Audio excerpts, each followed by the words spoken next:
Everybody, it's Gail from Gail's Bookish Things. Welcome back to Vlogtober, day 20. I'm going to start doing a project for a friend who requested that I make several art journals for kids. This is for a kind of a fundraising project. So what she wanted was something that looked kind of rustic, something that was easy for kids to hold, and we decided upon this idea. This is a faux leather. This is made from craft paper or that kind of heavier weight cardstock. And the idea here is that you're mimicking the look of a weathered leather notebook, and it's just using paper. At first she thought paper, and then she thought, oh, let's do leather. And I'm like, leather notebooks for little kids or younger kids. I just felt like that could be okay, but they may or may not really appreciate something like that. So then we remembered this faux leather idea. I made this some time ago, maybe within the past year or two, whenever I first started making YouTube journals. I think I did one of these. I originally got the idea from Allison at Breezy Blessings. You can find her on YouTube. She does a lot of really cute junk journals, and at least at one time had an Etsy shop. But I thought I'd take you along the process of this. This could be a fun idea for a December daily or a November gratitude journal, or even something to make for yourself or somebody on a Christmas gift list. What we did here was have two pieces that were joined together by additional paper. It was all then treated to give it more depth. So a brown and a black ink or shoe polish. But the first step of the process is finding your paper. I have it right here. I've already pre-folded it to be the size that my friend wants. I will corner round it, but I'm going to wait until later. We thought that the corner rounding would give it a little more finished look, maybe you could say, or kind of make it look a little more classy or something. I may not have folded this exact, but I will go back and work with that later. But I was just kind of trying to figure out how to make the size quick and easy. Basically, it's like, I see this cardboard paper here. I think the cardstock is about the same size. This is a little smaller. All I had to do was fold it and cut length off the top.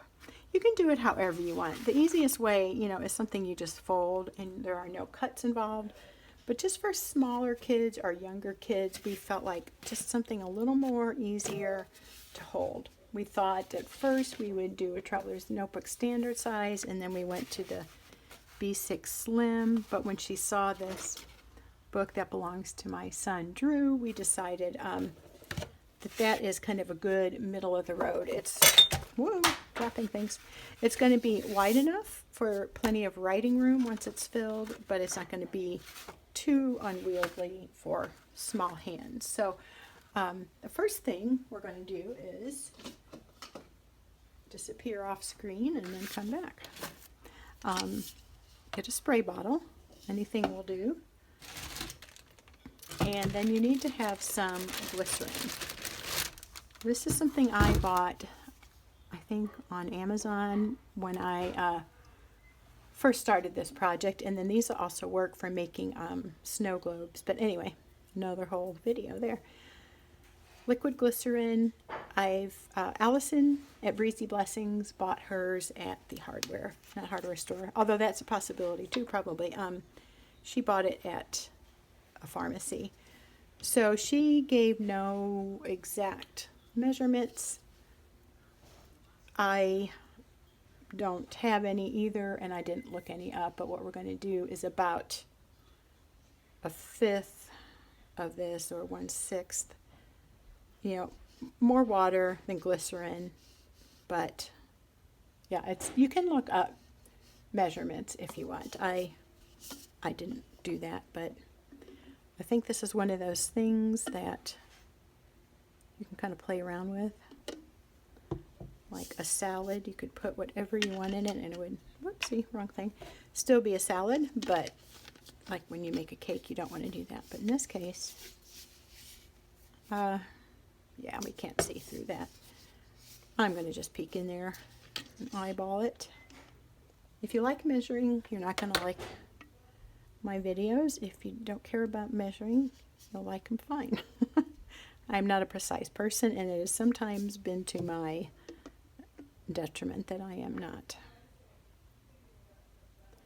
In that I often have to redo things, or I mismeasure and I don't have room on a page for a word I started, but that's, I don't want to say that's just the way I am. It is the way I am.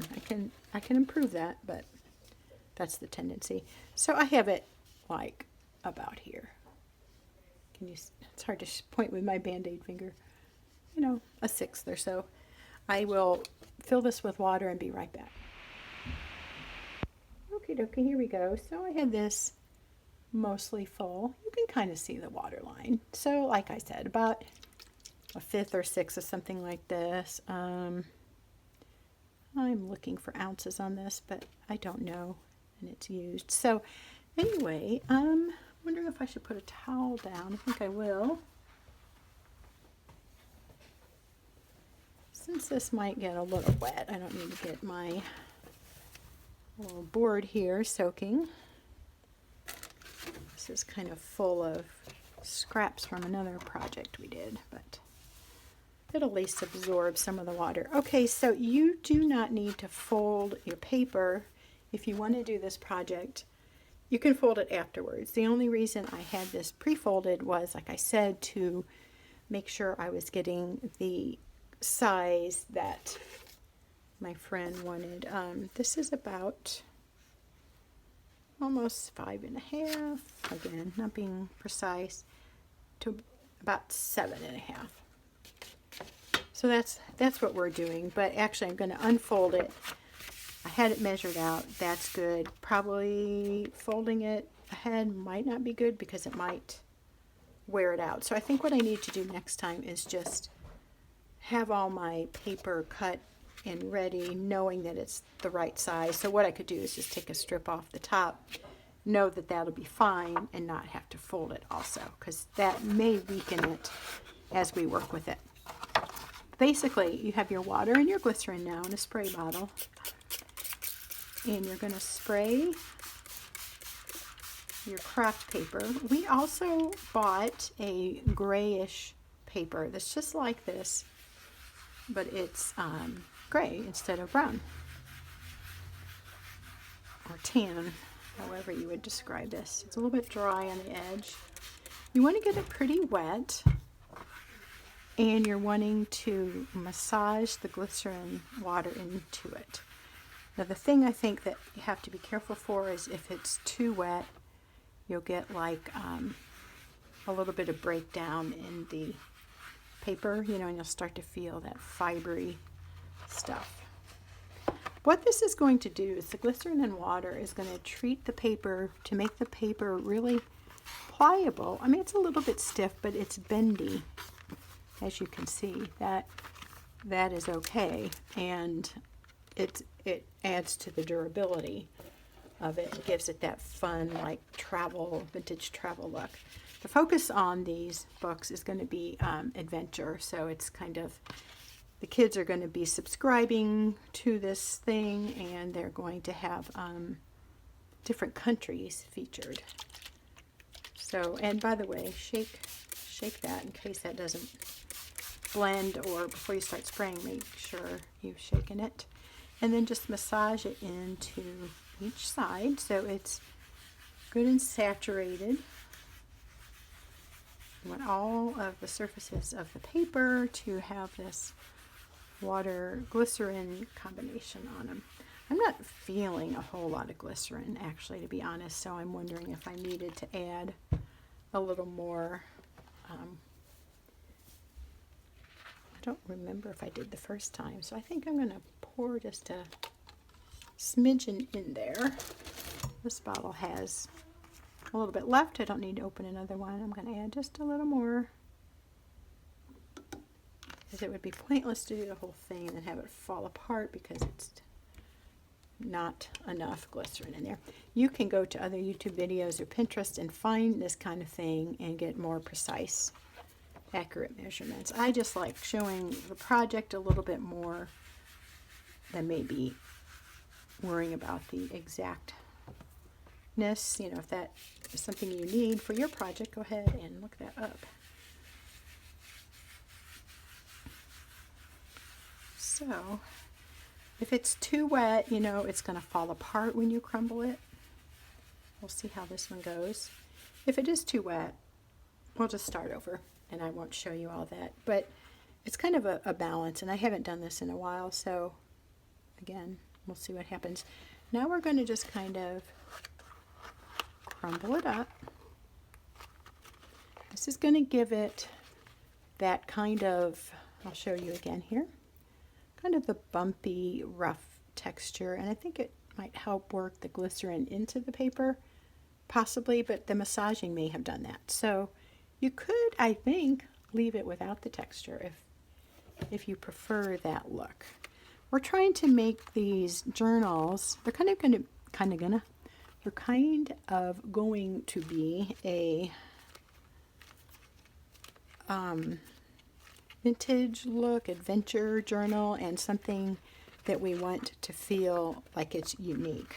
So we don't want to just give them something that looks like very little work has been done. Now I'm just going to try it the other way.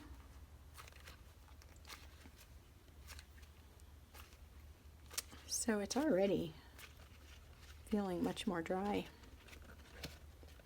than it did. We'll take a little pause there. And I'm going to check the directions real quick. I forgot if we're supposed to do two coats or not, so I'll be right back. It's rainy and cold here today. We've had such a mix of weather over the past several days. Okay, so my directions are saying coat the paper, rub or massage it in. Both sides should be coated, thoroughly covered, carefully fold and scrunch into a ball. Okay, and we want to do this 2 times. So I will stop this here. I will heat dry this and maybe show you the second round. But basically what you get to is 1 coat, both sides, and dry. Second coat, both sides, and dry. You can let it air dry, or you can get a heat gun thing, heat tool, or a blow dryer. I'm going to sneeze. Hang on. Excuse me. Anyway, so it's going to be dry, totally dry, before we add the color accent to it. So let's pause there, have your tea, or if you want to follow along, work up to this point, and you can make one along with me.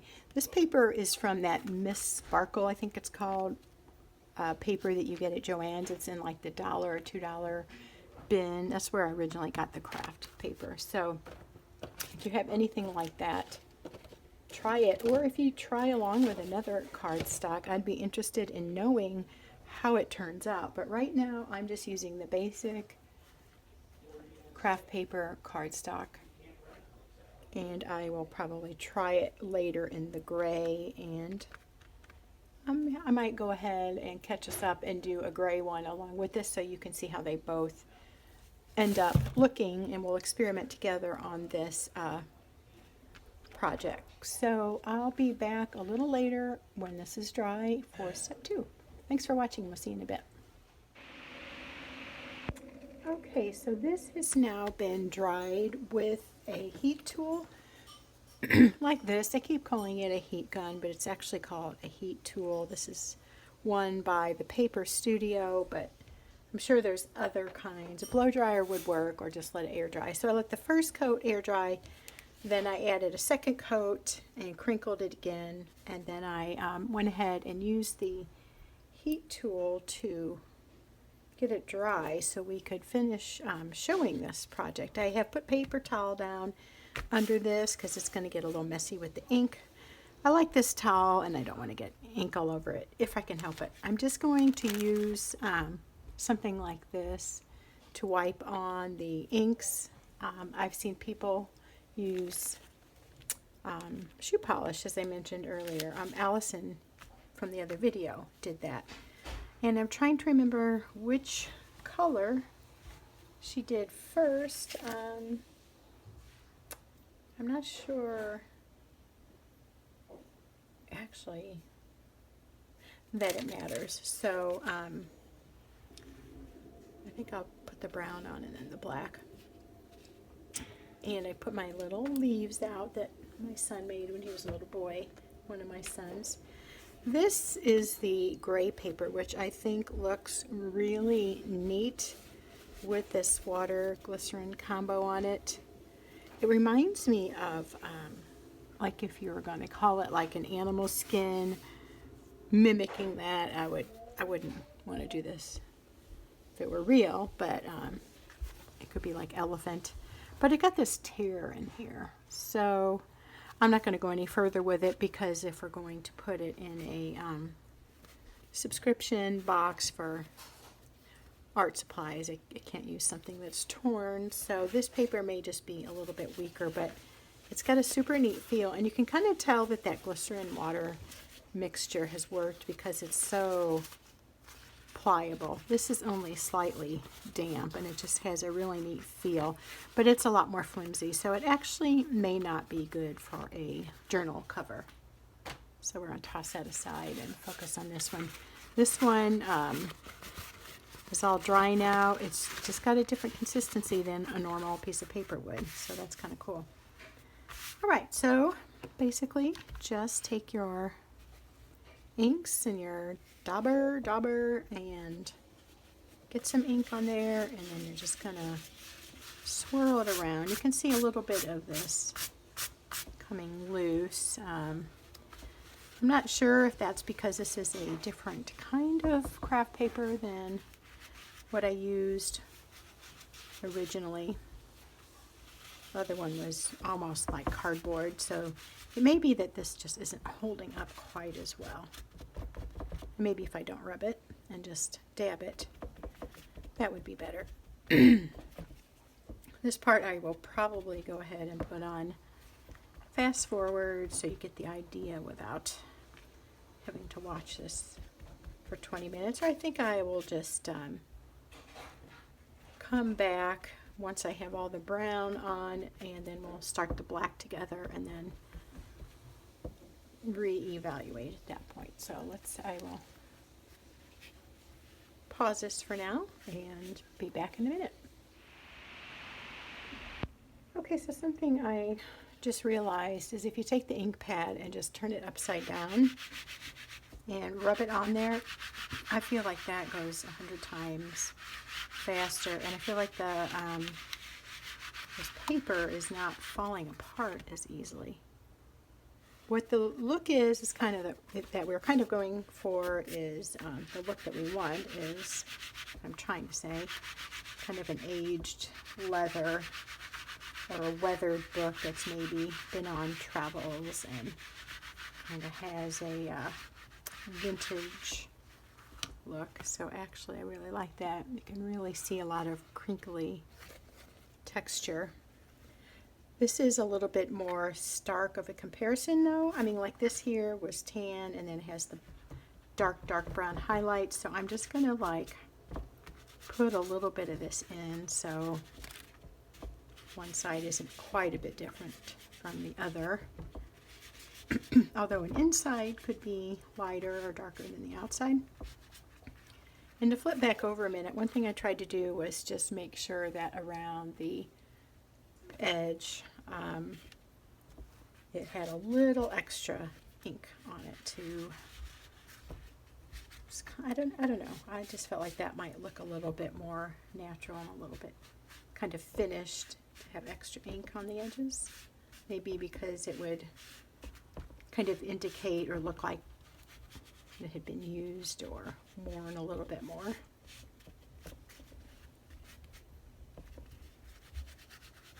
All right, I think that's pretty good.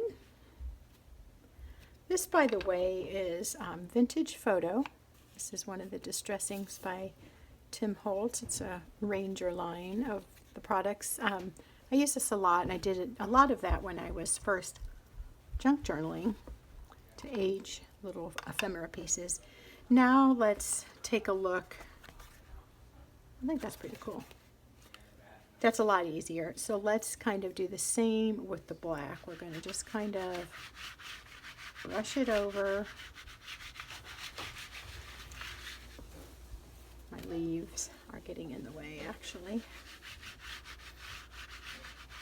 I'm not sure if I like the blackness as well as I thought, but on this one it had the same process done. This is the first one. I think I'm seeing a little more brown coming through on this, so I may go back over it with the brown, but this definitely gives it a lot of depth and texture to look at it. Let's try yeah, I don't know. I almost think it's starting to overpower the brown a little bit. When we put the Mod Podge on, it's going to have a slightly different look too. That's going to be toned down. So I think I'm going to stop with the black. That's sort of just a little highlight color on this faux leather. Excuse me. Let's go back and press a little bit as we're applying the brown and get a little more brown undertone. You can start to see that emerge. It almost looks kind of golden. And one thing I wanted to encourage you to do, if you have products, go ahead and use them. I tend to be really weird about stuff, and I'll get it and I'll be like, oh, I don't want to use that all up, and so it just sits there. I'm like, why wouldn't I want to use it all up? I can go get a new one if I want. And so the Vintage Photo, I guess I was a little bit protective of it, you might say, when I first got it, because I really did use it quite a bit, and I guess I didn't want it to run out. But now it's like, I'm happy to use the stuff, clear it out of my cart, and I can reevaluate as I use things if I want to replace it or not. And since I'm not doing a lot of the vintagey looking junk journals, that was kind of how I started out, and then I got into other styles. I don't really use this as often. Okay, so that's good. I'm happy with that. That was the Vintage Photo, and this was the black soot. I guess if you didn't want to add the Mod Podge, maybe you would want to use a like a archival quality ink that won't run when it's wet. But I know I'm going to cover this with Mod Podge, so that's the next step. We'll give this just a few minutes to dry. I'll put the heat tool on it as well, and then we'll come back and Mod Podge it, and then you'll see what the cover looks like. Alrighty, so I dug out my Mod Podges. I have a matte one that just dries clear. This one has a little bit of a brownish antique-y look to it, thus the name, Antique Matte. So I think I want to try this one this time.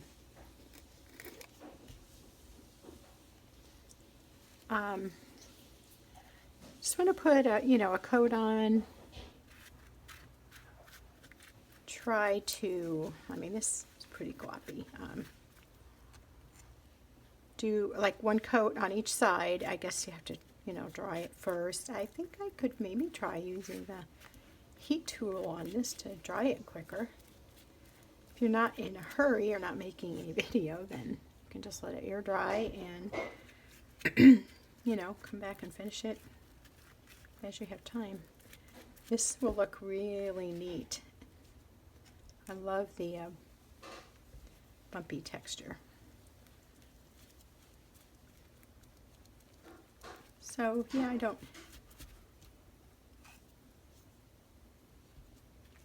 think we'll probably speed this up too, because it is more or less the same thing over and over. So hang on, and we'll be back in a little bit.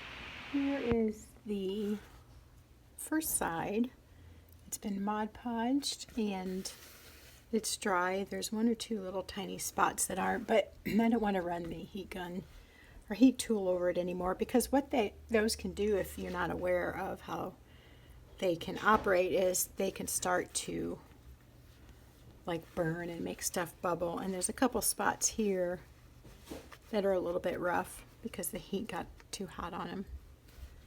So just for comparison, I left this side undone for now. So you can see that it's rough. It still feels papery, but it almost has a it's dry, but it feels like the texture has been altered somewhat. Definitely has sort of a malleable, flexible texture to it. So the other side is shiny. It's really bendable. I mean, you could probably tear it if you tried. I see one little tiny spot I missed with the Mod Podge. I'll go back and get that. Everything else I think is pretty covered. It's a little bit weird to kind of apply the paint over this because it's bumpy, or the Mod Podge. So I missed a spot, but I'll go back and do this one, and then I'll show you what that looks like. We won't put in the journal pages together in this video. That's something I still need to prep. I need to have like a prototype, if you want to call it that, done by the end of the month. So after this weekend's wedding, I will work on putting together the pages, and then I'll try to remember to show you what it looks like when it's all assembled. But this is it for now. I'll go ahead and do the other side, I think, on my own. I'll just close the video out with this, and then we'll come back when we're ready to put it all together.